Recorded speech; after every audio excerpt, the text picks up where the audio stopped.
El Camp de la Bota era un barri pobre, de barraques, tocant al mar, entre Barcelona i Sant Adrià del Besòs, on actualment i des del 2004 s'hi troba el que es coneix com a Fòrum de les Cultures.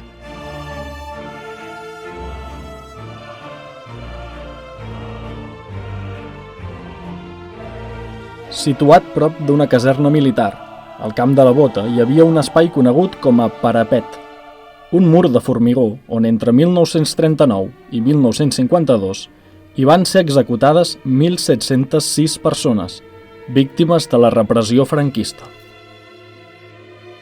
Homes i dones assassinats a causa de sentències dictades segons la documentació trobada pels judicis sumaríssims del Tribunal Territorial Militar, que, en la majoria de casos, només era una estratègia del règim franquista per atemorir a la població i mantenir-la callada i submisa.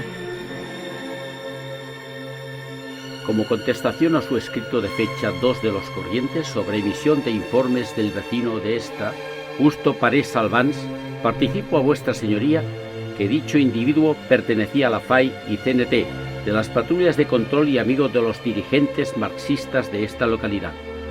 Dios salve a España y guarde a vuestra señoría muchos años. A las 4 de la mañana fue entregado el condenado Justo Parés Salvans por el jefe de la fuerza encargada de llevar a cabo la ejecución de la sentencia en el Campo de la Bota a las 5:30. Conste y certifico. En esta comisaría por el doctor Ricardo Martí, dice así: dicho individuo fue nombrado secretario el primer día del movimiento y él fue quien dictó las normas pseudolegales al rebaño borreguil revolucionario.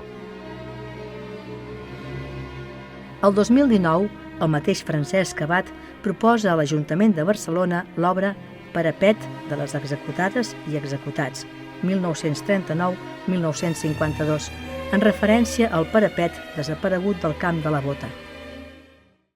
Bé, el Bosc d'Empremtes d'alguna manera penso que és una obra molt pròpia de Francesc Abad, perquè té com a principal,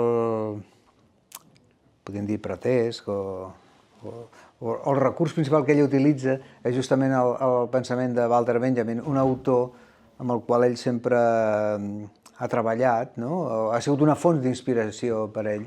És una obra important perquè culmina tot, jo diria que culmina un procés de dignificació de les víctimes del franquisme i, d'alguna manera, en un present com l'actual, en el qual proliferen discursos d'extrema dreta arreu, el fet d'inaugurar i de situar en l'espai públic una obra d'aquestes característiques penso que no és gens anecdòtic, sinó que és, fins i tot podríem dir, necessari, no?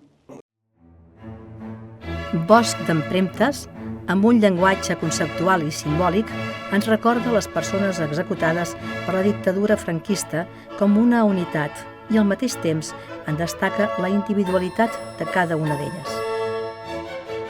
La gran empremta dactilar blava de la base d'aquest bosc de ferro és una referència a la singularitat de les històries personals de lluitadores i lluitadors que es van oposar al franquisme. El monument recorda vagament un estri tan quotidià com un raspall posat del revés, que esdevé una imatge metafòrica sobre l'acció d'indagar des de baix els esdeveniments controvertits i incòmodes del passat.